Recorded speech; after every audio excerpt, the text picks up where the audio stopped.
ఈ రోజు మా బండిలో రొయ్యల కూర అయితే చేశాను. ఎలా చేశానో చూపిస్తాను చూడండి. చెన్నై ఔటర్ రింగ్ రోడ్ దగ్గర మన బండి అన్లోడింగ్ అయిపోయిన వెంటనే మా కంపెనీ బండి కోసం వెయిట్ చేస్తున్నాను. మా కంపెనీ బండ్లు రెండు కలిసి అంటే ఈ రోజు రచ్చరచ్చ చేయడమే. ఈ రోజు ఆదివారం కాబట్టి మనకు ఔటర్ రింగ్ రోడ్ పైన ట్రాఫిక్ అయితే చాలా తక్కువ అయితే ఉంది. మన బెంజ్ గాడు లైలాండ్ గాడు కలిశారంటే ఇంకా మామూలుగా అయితే ఉండదు. మన లైలాండ్ గాడు లుక్ ఎలా ఉందో తప్పకుండా కామెంట్ చేయండి. ఈ లైలాండ్ కు ఈ క్యారియర్ సెట్ అయిందా లేదా అని కూడా కామెంట్ చేయండి. నాకైతే పర్సనల్ గా లైలాండ్ కున్న క్యారియర్ చాలా అంటే చాలా బాగుంది అని అయితే నేను అనుకుంటున్నాను. ఇంకా మన లైలాండ్ గాడు అయితే ముందు వెళ్తున్నారు.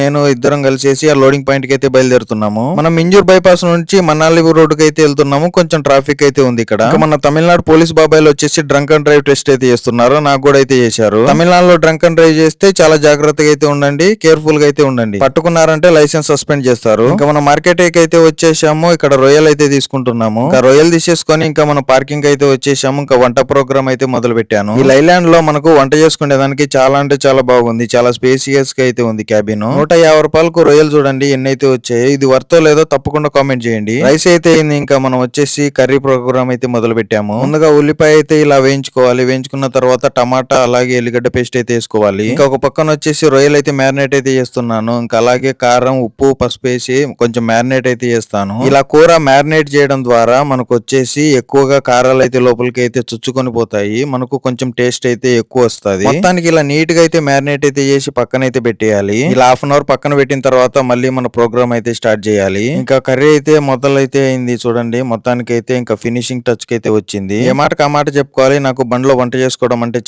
చాలా ఇష్టము. కొంచెం లేట్ అయినా గానీ బండ్లో వంట చేసుకునే దానికి నేను ప్రిఫర్ చేస్తాను. ఎందుకంటే ఇవాళ రోజుల్లో మనకు బయట ఎటువంటి ఫుడ్ ఎటువంటి ఆయిల్ వాడుతున్నాడో మనకైతే తెలియదు. అందుకోసమని ప్రతి ఒక్కరు బండ్లో వంట చేసుకునే దానికైతే ట్రై చేయండి. అట్లీస్ట్ వారానికి 2 సార్లు అన్న బండ్లో అయితే వంట చేసుకోండి. లేదంటే మీ ఆరోగ్యం షెడ్ కి అయితే వెళ్తాది. ఇంకా కర్రీ అయితే ఆల్మోస్ట్ అయితే అయిపోవచ్చింది. ఇంకా కొంచెం వాటర్ పోసి ఫినిషింగ్ టచ్ అయితే ఇవ్వాలి. మొత్తానికైతే కర్రీ అయితే రెడీ అయిపోయింది. ఇంకా మన బండ్లో ఎగ్స్ అయితే ఉన్నాయి. ఇంకా ఆమ్లెట్ అయితే వేస్తున్నాను. ఏ మాట కామాట నేను ఆమ్లెట్ వేయడంలో చాలా ఎక్స్పర్ట్. మీరేమనుకుంటున్నారో తప్పకుండా కామెంట్ చేయండి. నాకు ఆమ్లెట్ అంటే పర్సనల్ గా చాలా అంటే చాలా ఇష్టము. మీకు ఆమ్లెట్ అంటే ఇష్టం ఉంటే తప్పకుండా ఎలా ఆమ్లెట్ అని కామెంట్ చేయండి. ఇలా ఆమ్లెట్ పైన ఖచ్చితంగా మనం పెప్పర్ పౌడర్ చల్లుకుంటే ఒక టేస్ట్ అనేది మారిపోద్ది. నేను ఎందుకు ఎక్స్పర్ట్ అన్నానో ఇలా తిరగదిప్పేతలకి మీకైతే అర్థమైద్ది. ఇంకా మన బండి ఫ్రెండ్ నేను ఇద్దరం కలిసేసి ఇంకా తినుడు ప్రోగ్రామ్ అయితే మొదలు పెట్టాలి. చాలా రకాల ఐటమ్స్ అయితే చేసినాం అనమాట. చూడండి ఎన్ని రకాలు అయితే ఉన్నాయో. మొత్తం అన్ని తినడానికి ఈ రోజు రాజభోగం అనమాట మాకు ఈ రోజు విందు. ఇంకా అలా ప్లేట్ లో మనం చేసుకున్న వంటలన్నీ పెట్టుకొని తింటూ ఉంటే ఈ ఏసీకి